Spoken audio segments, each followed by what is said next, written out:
Hello, and welcome to Apocalypse How, a podcast where we sit with the chaos and strive to be critical and curious, but also gentle and a little bit silly. I'm Heidi Ippolito, a lifelong learner, a film lover, a doctor of memes, and really just an endlessly curious person. I get the sense that many of us are feeling a bit apocalyptic right now, for a variety of reasons. Maybe the state of politics makes you feel this way, or perhaps technology, culture, education, religion, gender. I could go on. Here at Apocalypse How, we're going to face these feelings head on, while also being gentle with ourselves and kind to others. As we ask big questions and sit in gray areas, I welcome you to join me in finding hope amidst the chaos. Years ago, I heard a visiting professor refer to herself as Pollyanna of the Apocalypse. And I've adopted this for myself ever since. For those who might be unfamiliar, a Pollyanna typically refers to someone who is naively optimistic and kind-hearted, based on the titular character from the 1913 novel, and then, iconically, brought to life by Hayley Mills in the 1960 Disney film. This young heroine always finds something to be glad about, and she's since earned a reputation in pop culture for being a bright-eyed, optimistic dummy. Funnily enough, Pollyanna reminds me a bit of Heidi, another titular character, but this time from an 1880 novel, who happens to be my namesake. Heidi and Pollyanna are both orphan adjacent, sent to live with distant relatives and rely on their joy and independence to carry them through hardships.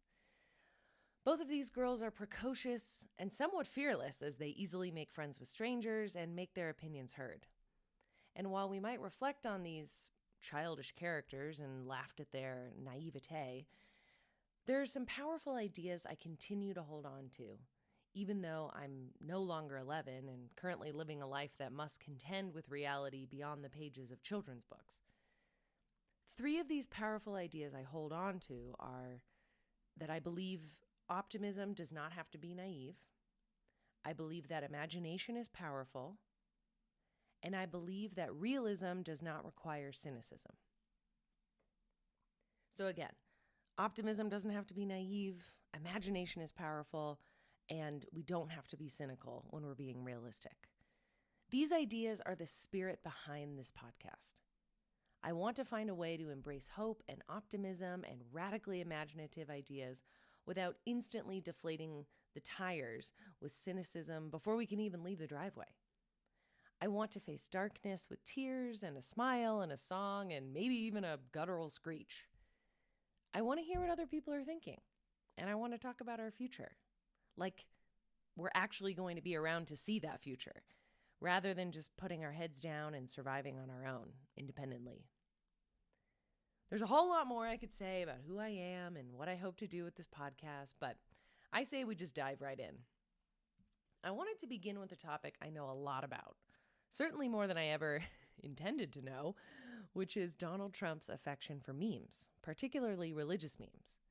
Why memes?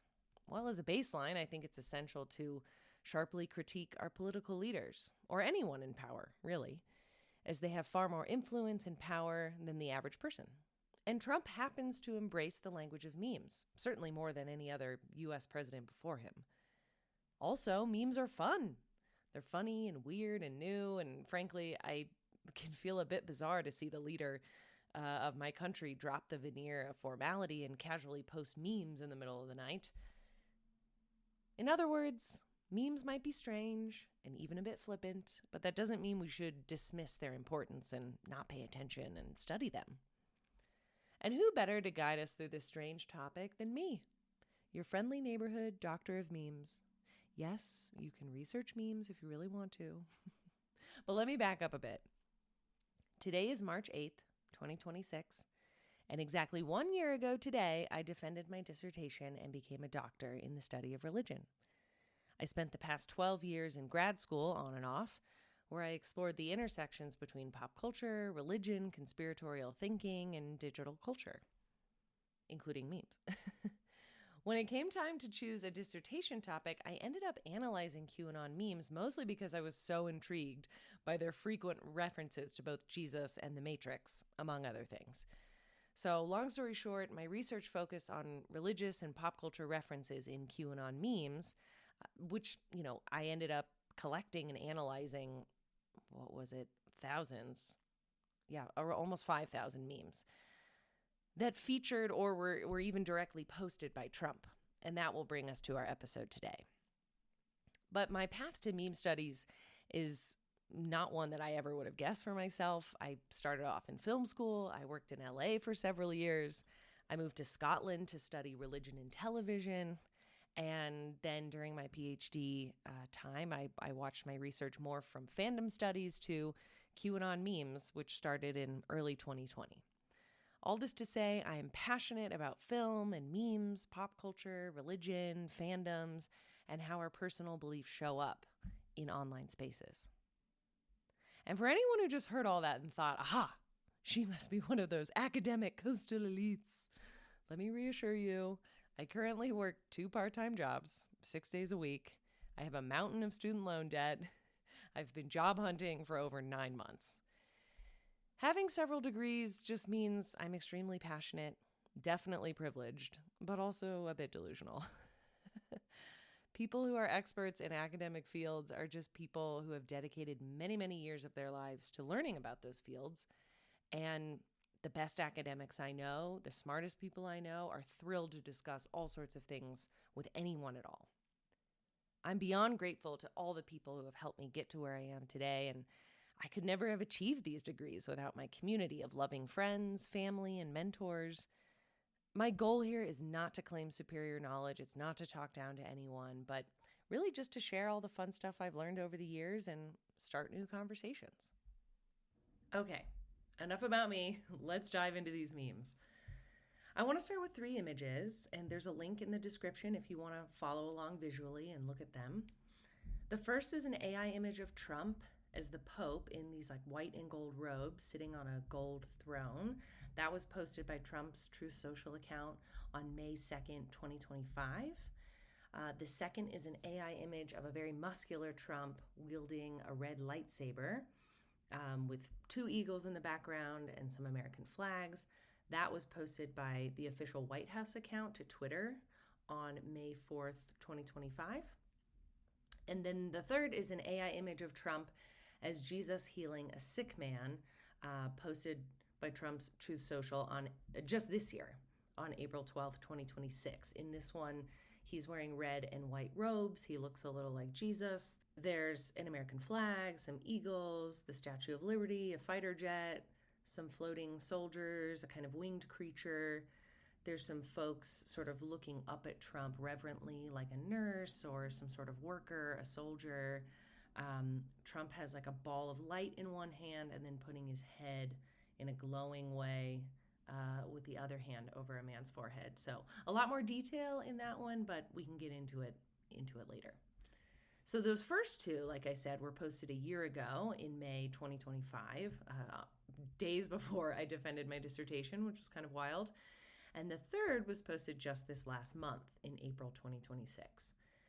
And there's been a lot more uproar about this most recent one of Trump seemingly as a Jesus-like figure in red and white robes. But I think all 3 of them are very deeply connected.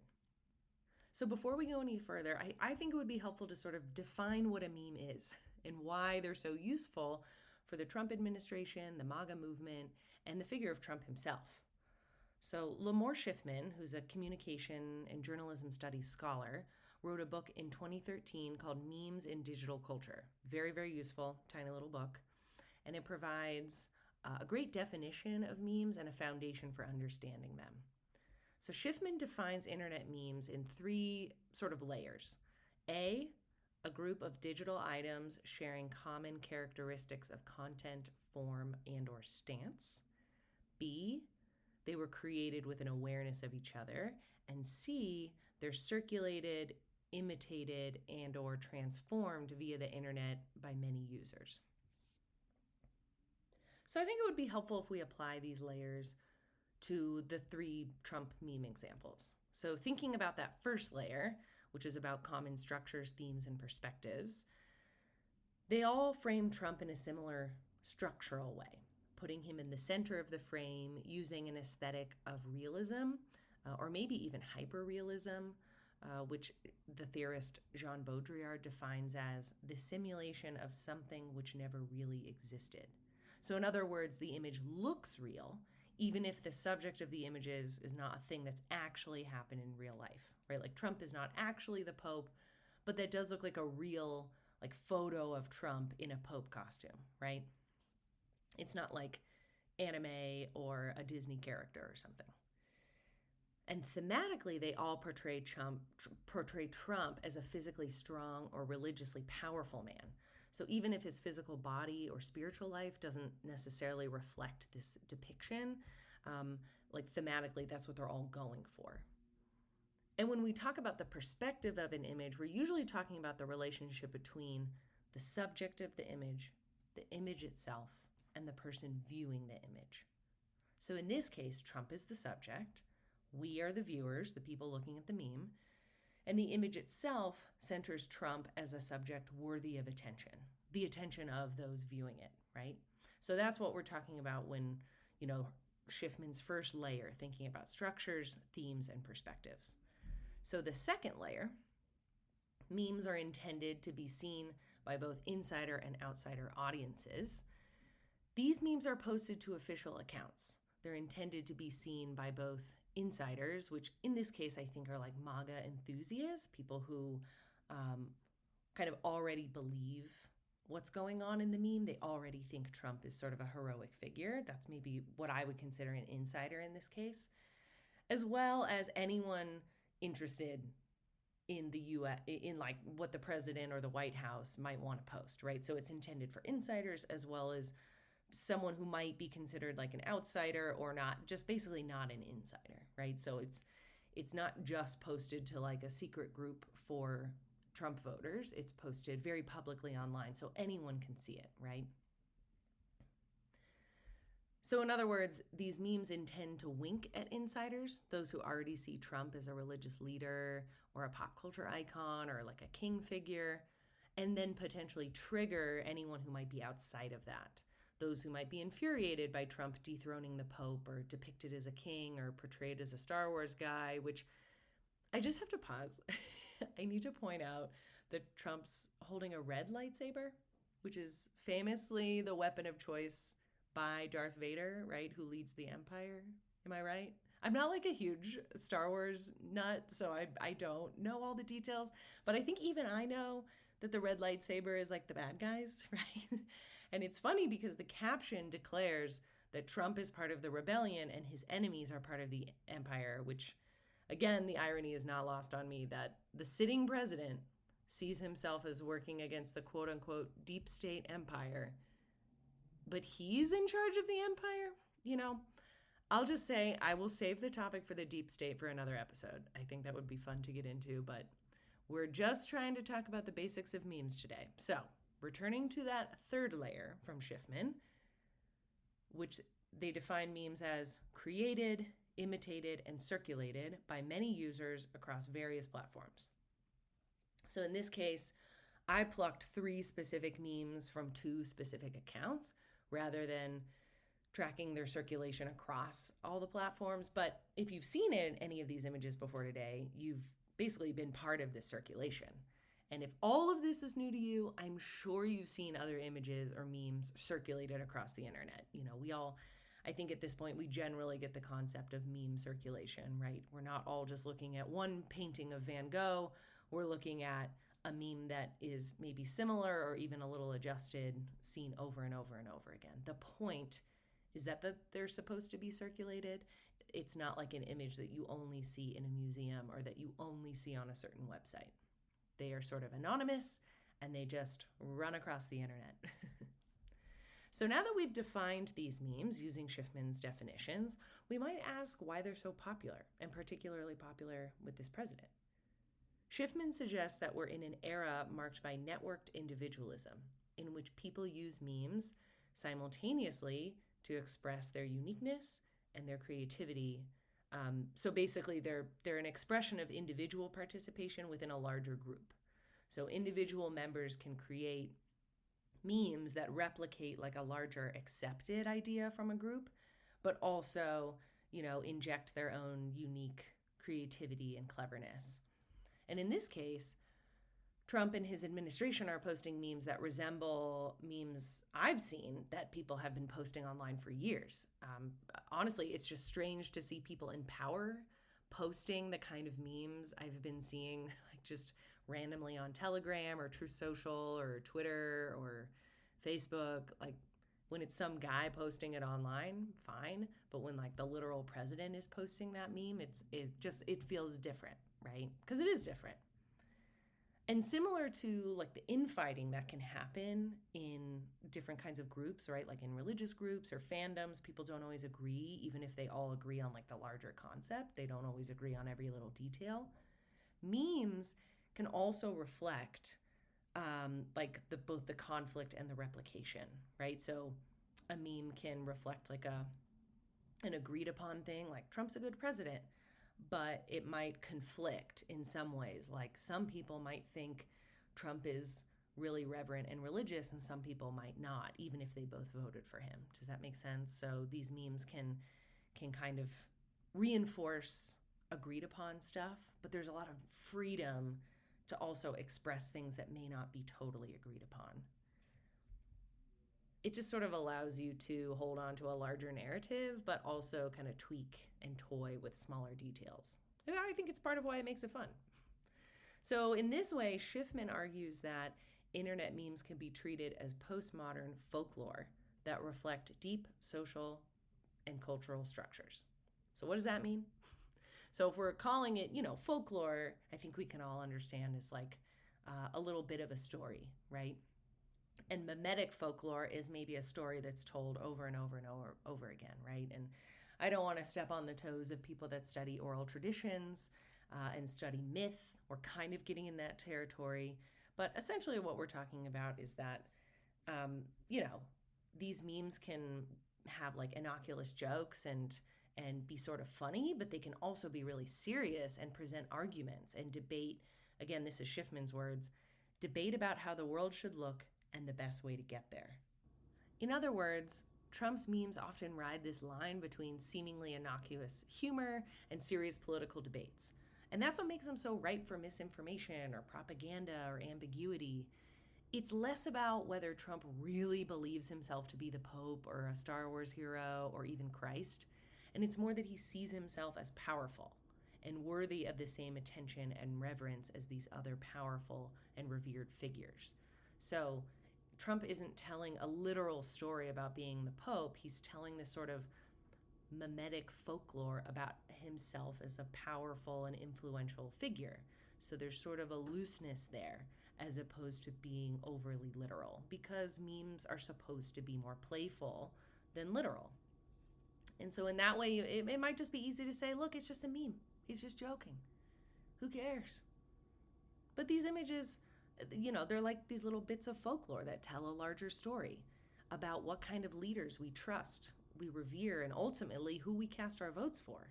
So even if you didn't vote for Trump, or if you did but you think the memes are ridiculous, we can't deny that these memes reflect a social and cultural norm or a collection of norms about masculinity, leadership, and the influence of pop culture and religion in America.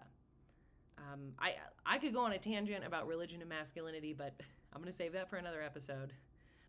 Returning to our overview. So far we've talked about how Schiffman defines memes, what a meme is, and how they reflect deep social and cultural structures through acts of individual folklore, right? Mimetic folklore. But what does it mean to participate in all of this? What does it mean to participate in making memes and sort of mimetic folklore storytelling on the internet? Again, we're going back to that concept of that memes are individual images that participate in a larger kind of community of images and ideas, a larger narrative. And when I say narrative, I don't mean, oh, it's a narrative that they want you to believe this and it's all controlled. I mean, a collection of ideas and images are contributing to a larger story that's kind of easier to read than a single image itself. I mean it less that there's a controlled narrative that is easily understood, and more that I'm a person and people like to see patterns and things. And so this is part of that pattern recognition is if I see enough memes posted by Trump or Trump supporters, they have a lot of similarities, right? And one of those similarities is like a larger story. So, the meme of Trump as Jesus could be brushed off as just funny or misunderstood. Famously, Trump said he thought it was just an image of him as a doctor. But it does still reinforce those who believe Trump to be a religious man or fighting for religious people or possibly even a holy man himself. So even if one person just thinks it's funny and Trump's a doctor, there are plenty of other people who are like, no, that reflects how holy Trump is, as a man of God. So it gets to work as both at the same time. And this meme is anonymous, right? And we can dig around the internet and find similar images, who posted it first. But the concept of an original author is not really the point of memes. The point is that Trump likely found the image somewhere and posted it, or maybe even tried to readjust it with some sort of AI image software. I don't know. And then, repost it. We can't really know for sure. But I can tell you that Trump has a history of reposting memes, images, video clips, screenshots of other people's posts. He reposts stuff all the time. And how do I know this? Well, I check Truth Social about once a week. Sometimes less if I'm feeling better about myself. But I just go on there to see what he's posting at all hours of the day and night. I mean, he is the leader of our country. And I have many of these posts saved in my phone going back nearly 6 years. So RIP to my Photos app. But my argument is basically that Trump is playfully participating in memetic folklore. He's doing what many of us have done when we spend time online, making, sharing, and reposting memes. And while this playful participation balances anonymity, jokes, and serious debate, right? Like, memes are anonymous, they can be funny, they can be serious. That's sort of a balance. It can also perpetuate harm. So if Trump doesn't literally believe he's the Pope, or doesn't literally want to be Pope, what's the punchline? Who's the joke for? Who's the audience? What is the joke? Is he making fun of Catholics? I mean, that would be an interesting choice, seeing as his vice president is a staunch conservative trad-cath.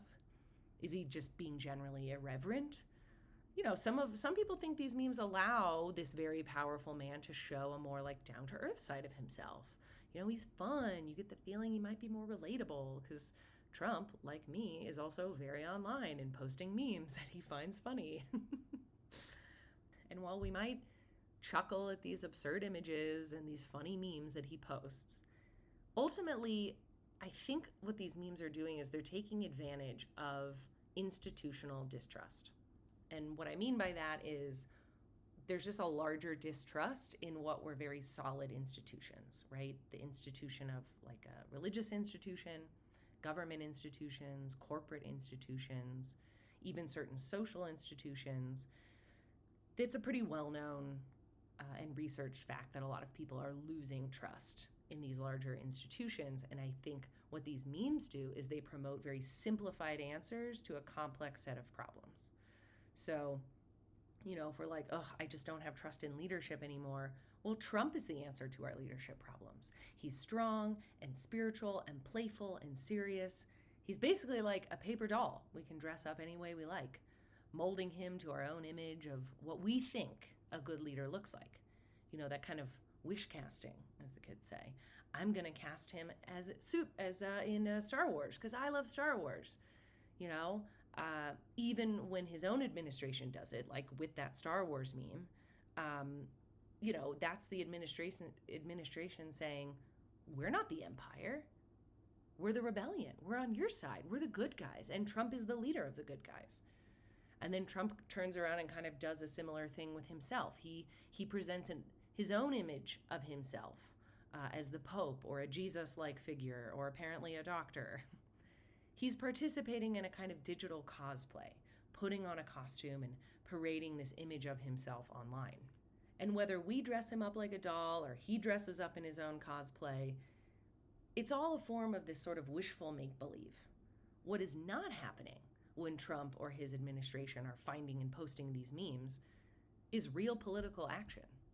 When I see a flurry of several memes posted in the middle of the night, which often does happen on Trump's Truth Social, all I can think is, does our president have nothing better to do?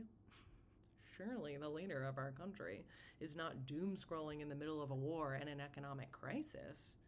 That's my job. That's what I get to do as just a citizen of the world.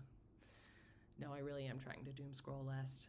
Maybe we can talk about that in another episode. Does anyone have any recommendations? Who needs help with this? I do. But rather than presenting concrete plans for the future, we're often presented with this sort of hyper-real or surreal image world that give us the essence of what we want without any of the substance of what we need or what people are looking for. Participating in memes feels fun and transparent, but I don't think Trump is necessarily a transparent or like down-to-earth person. I think he performs transparency very well, right? He doesn't have a filter. So when you compare that to traditional, like buttoned-up politicians, it feels very refreshing to have someone push beyond those filters of fake smiles and empty promises and be like, hey, no one is saying this out loud and this is what I think. I totally get the appeal of that. But you have to remember, Trump is human too. He's made many, many, many promises that he's failed to keep, just like many other politicians before him and currently. He's broken promises that he swore he'd never break. Like maybe starting a new war, triggering rising gas prices, inflation issues, etc. Even when he feels radically different than any other politician who came before him, he still falls into the same cycle of political disappointments. And that's a bummer. It's hard when you feel an injection of hope for someone that feels different only for them to let you down in very similar ways. And I think it's because a lot of people have forgotten that Trump is human.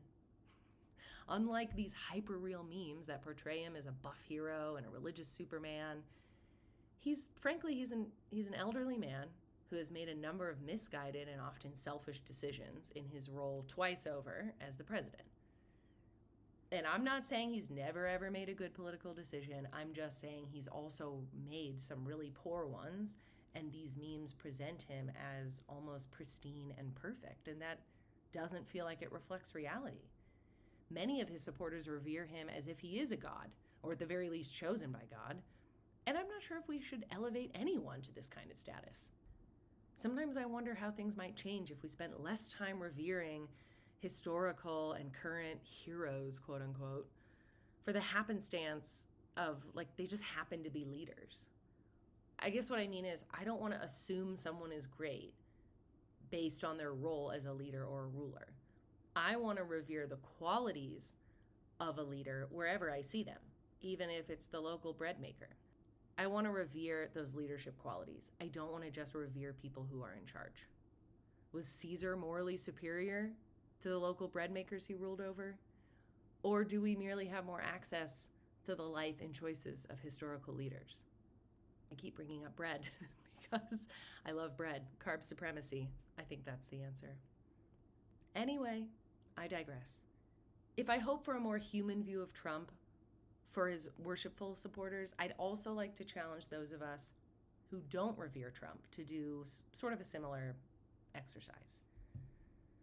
Do I think these memes prove Trump to be a rational man? No, I do not. But most people are not rational. We just like to think we are.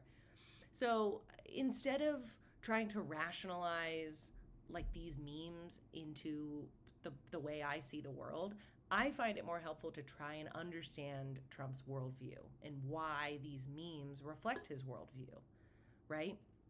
So just from these three memes that we've been looking at, we can tell that Trump sees the world as a battle between good and evil, where he's always the good guy and anyone who disagrees with him is always the bad guy, right? Like in my recollection, I've never seen him post a meme where he's admitting a mistake or being humble in any kind of way. I mean, there are the AI images of him praying, which I find very funny because there's no actual images of him praying.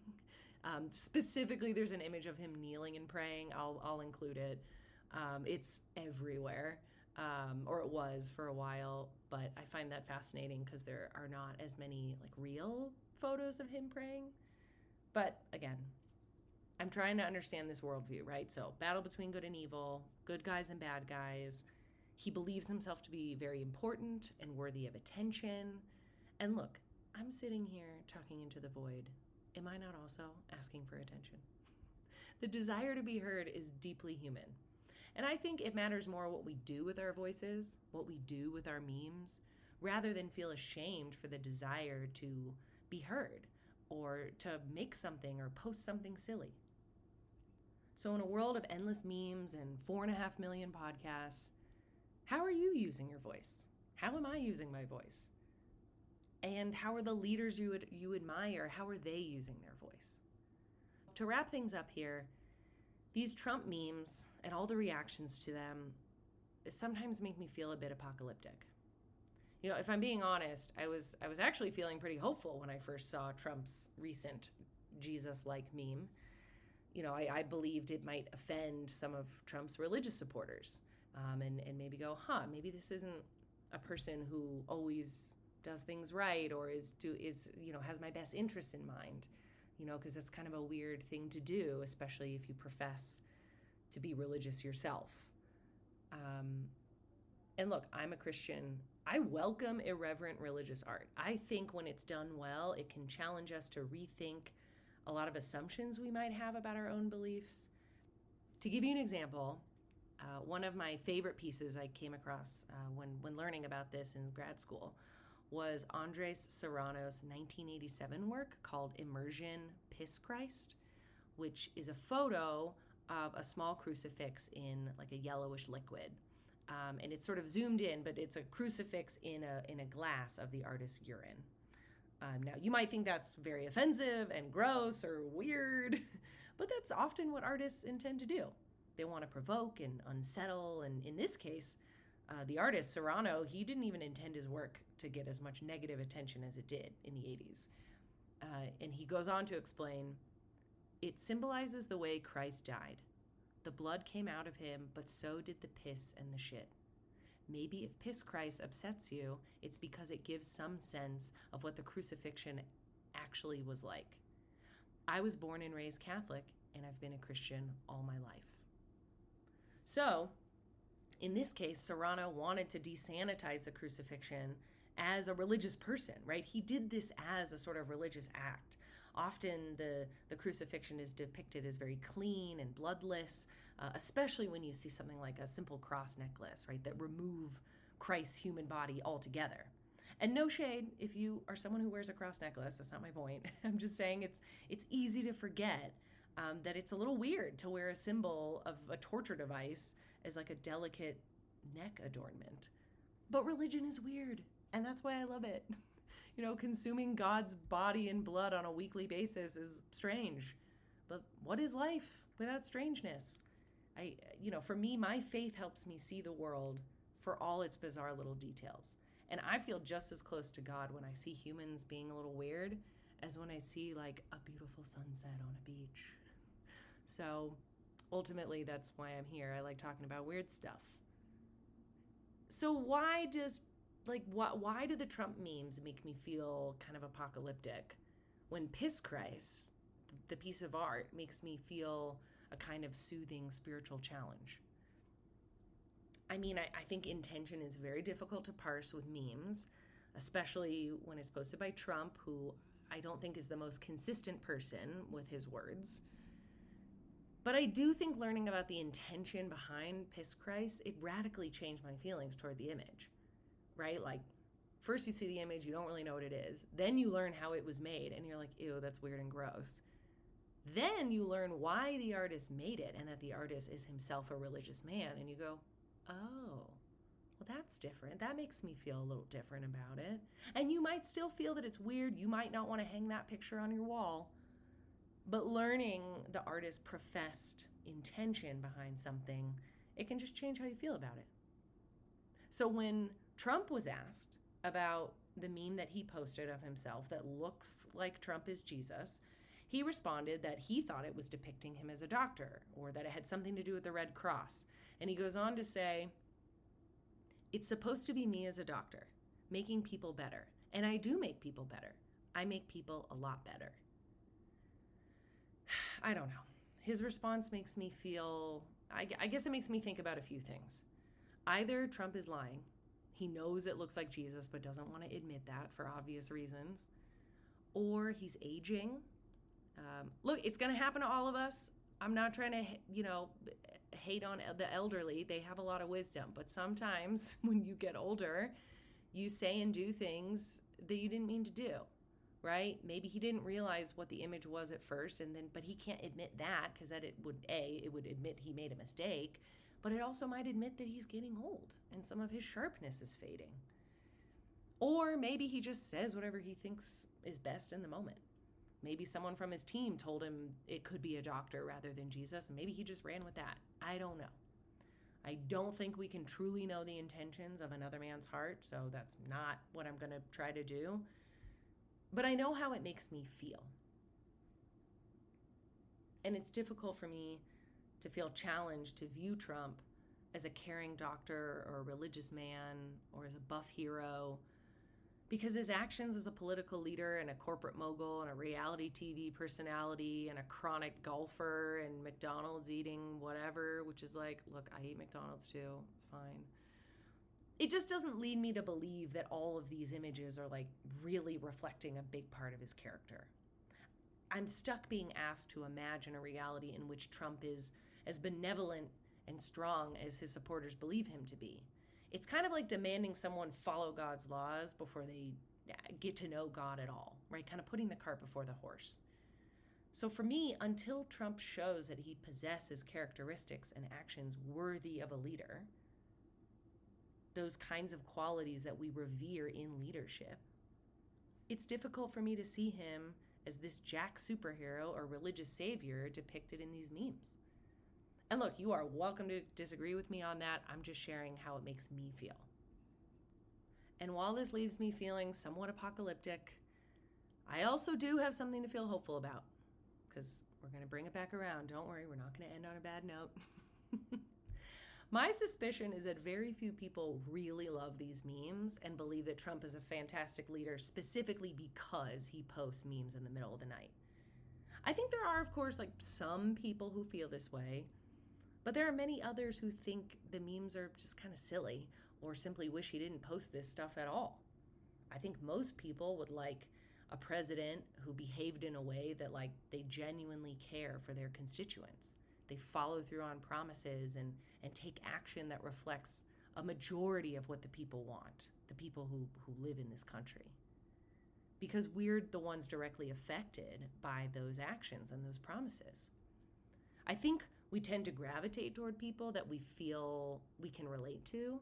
But if I'm being honest, I don't need my political leaders to like be my besties. I want them to feel like people I can trust, who can maintain core elements of democracy and provide basic structures so that people can flourish and thrive and not just like survive by the grit of their teeth. I want there to be structures in which people can support each other and not just live like little islands all crashing into each other. I want a leader who can collaborate across differences rather than strong arm just one set of ideas. We're never going to agree on every little thing. So having leaders who are able to make concessions where it makes sense and then hold firm to like basic human rights, that is admirable. It's something I would like to see more of. I want someone who's responsible and selfless, and I don't need to drink a beer with them. I don't need to laugh at their memes. I just want them to do their job. So even when things feel surreal and terminally online, there's a whole world of people who very likely agree on some basic stuff. That's what I think anyway. I think if I sat a bunch of random people down in a room, I think I could find some basic things we agree on, rather than spending time shouting about every little thing we disagree on. So I'm going to cling to that hope because I have to get up in the morning and live my life. So what will you do with your voice today? Do you spend time making memes that only put you as the hero in the center of attention? Or do you find ways to listen to others and be curious about the world around you and make someone else feel special? Thank you for listening. I hope you gained a little optimism, clarity, and curiosity amidst the chaos today. Feel free to DM me on Instagram or send me an email if you have any questions, any future topics you'd like to discuss, or any memes you want to share. You know I love memes. Hope you have a great day.